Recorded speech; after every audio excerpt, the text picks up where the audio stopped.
বন্ধুরা আমার, আপনারা জানেন গত 12 জানুয়ারি একটা বইপুর সংগঠন স্টুডেন্টস ফর সভারেন্টি নামের সন্ত্রাসী সংগঠন তাদের একটি দাবির পরিপ্রেক্ষিতে যে জুলাই গণঅভ্যুত্থানের যে গ্রাফিটি এবং সেটি জনপ্রিয় একটি গ্রাফিটি, সেই গ্রাফিটিতে লেখা ছিল হিন্দু, বৌদ্ধ, খ্রিস্টান, মুসলিম, আদিবাসী।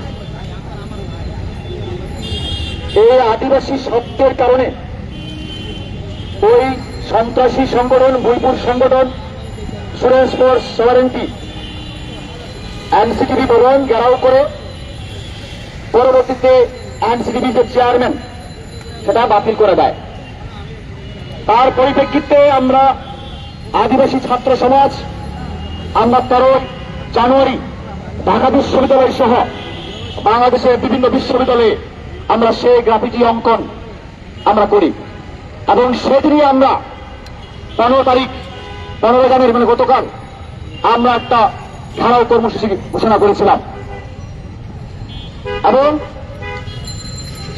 সেই 14 তারিখ থেকে আমরা দেখতে পেলাম সেই সন্ত্রাসী সংগঠন স্টুডেন্টস ফর সভারেন্টি তারাও সেখানে পাল্টা কর্মসূচি দিয়েছে এবং পাল্টা কর্মসূচি তারা কেন দিয়েছে দেখেন, ওনারাই আন্দোলন করেন, ঘেরাও করে বাতিল করলেন এবং তার প্রতিবাদে আমরা যখন ঘেরাও কর্মসূচি করলাম তারাও সেখানে আবার ঘেরাও কর্মসূচি করেছে।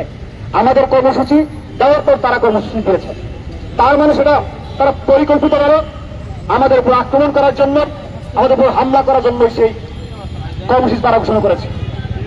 আপনারা দেখেন যে আমরা এখান থেকে রাজু ভাস্কর্য থেকে শান্তিপূর্ণভাবে আমরা মিছিল নিয়ে সেই এনসিডি ভবনের দিকে গিয়েছিলাম।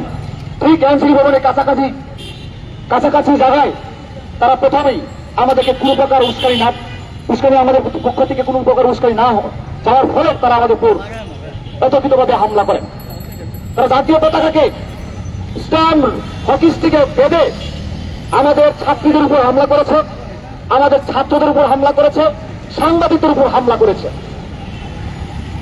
আমরা নিরস্ত্র ছিলাম, তারা অস্ত্র শস্ত্র নিয়ে ইট পাটকেল ছুঁড়ে স্ট্যান্ড নিয়ে পিটিয়ে আপনারা দেখেছেন আমাদের 17 জন ভাই বোনকে তারা আহত করেছেন।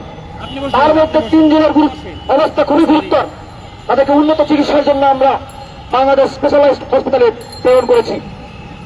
আজকে এই সরকার যে অন্তর্বর্তীকালীন সরকার যাদেরকে বলা হয় অভ্যুত্থানের সরকার, আমরা মনে করেছিলাম বাংলাদেশ থেকে হয়তো আর বৈষম্য শব্দটা চিরতরে মুছে যাবে, কিন্তু আমরা কি দেখতে পেলাম 5 আগস্ট পরবর্তীতে আমরা পাহাড়ে দেখেছি সেপ্টেম্বরে, গত বছরের সেপ্টেম্বর মাসে খাগড়াছড়ি এবং রাঙামাটিতে এই স্টুডেন্টস ফর সভারেন্টি তাদেরই গুন্ডা পান্ডারা কিভাবে দিনে দুপুরে আমাদের আদিবাসী ভাই বোনদের উপর হামলা করে হত্যা করেছে, নির্মমভাবে কুচিয়ে কেটে তারা কিভাবে আমাদের আদিবাসী ভাই বোনদেরকে হত্যা করেছে। তার ফলশ্রুতি আমরা গতকালও দেখেছি। আমরা তো সেই দাবি, আমরা তো খুব খারাপ দাবি করি নাই। একটা গণতান্ত্রিক রাষ্ট্রে আমার কথা বলার অধিকার রয়েছে, প্রত্যেকটি নাগরিকের কথা বলার অধিকার রয়েছে।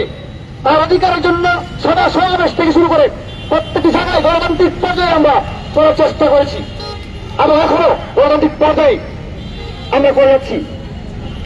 আমরা দেখলাম পুলিশের ভূমিকা ছিল বিরোধ দর্শকের মতো।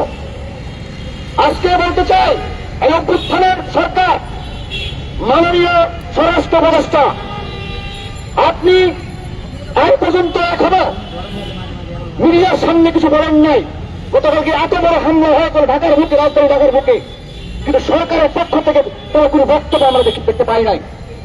আজকের এই সমাবেশ থেকে আমরা এই অন্তর্বর্তীকালীন সরকারের স্বরাষ্ট্র উপদেষ্টার পদত্যাগ চাই এবং সেই সাথে ওই এনসিটিভির যে চেয়ারম্যান, যে কাণ্ডজ্ঞানহীন চেয়ারম্যান, তারা আজকে পদত্যাগ চাই।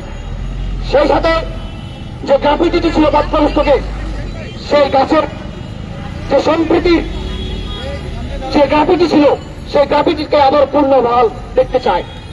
এবং আমরা আজকের এই সমাবেশ থেকে এই বাংলাদেশে 54টির অধিক যে জাতিগোষ্ঠী রয়েছে, আমরা 54টির অধিক জাতিগোষ্ঠী আমরা নিজেদেরকে আদিবাসী বলতেই স্বচ্ছন্দ বোধ মনে করি।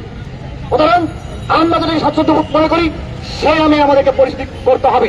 কোন উপজাতি কিংবা ক্ষুদ্র নিগোষ্ঠী বলে অপমানিত নামে আমাদেরকে পরিচয় করে দিতে পারবেন না আপনারা। আমাদেরকে আজকের সমাবেশ থেকে আমরা সে দাবি জানাচ্ছি, আমরা আজ আমাদেরকে আদিবাসী হিসেবে এই সাংবিধানিক স্বীকৃতি চাই। এই সংবিধান সংস্কার কমিশন হয়েছে, সেই সংবিধান সংস্কার কমিশনে আদিবাসীদের কাউকে রাখা হয় নাই, তার মানে সেখানে অবৈষম্য করা হয়েছে। আমাদেরকে এই সংবিধান থেকে আবারও বঞ্চিত করার জন্য চেষ্টা করা হয়েছে। সুতরাং আমরা আজকের সমাবেশ থেকে সেটা তীব্র নিন্দা এবং প্রতিবাদ জানাচ্ছি। আমরা অবিলম্বে এই অন্তর্বর্তী সরকারকে বলতে চাই, আপনারা যদি যারা প্রকৃত দোষী তাদেরকে গ্রেপ্তার না করেন, যারা এটা নির্মমতা, আপনারা নাটক কম করেন প্রিয়, নাটক কম করেন প্রিয়। ওই দুইজনকে অ্যারেস্ট করিয়ে, লোক দেখানো অ্যারেস্ট করিয়ে আমাদের আন্দোলন থামাবেন, সেটা আমরা হতে দিব না। ওই নাটক ফাটক দিয়ে আমাদেরকে থামাতে পারবেন না। সুতরাং যারা এখানকার মূল হোতা, ওই সন্ত্রাসী সংগঠন স্টুডেন্টস ফর সলিডারিটি, তাদের প্রত্যেকটি নেতাকর্মী ওই সন্ত্রাসীদেরকে গ্রেপ্তার করতে হবে। গ্রেপ্তার করে দৃষ্টান্তমূলক শাস্তি প্রদান করতে হবে। শুধু গ্রেপ্তার খেলা খেলবেন না।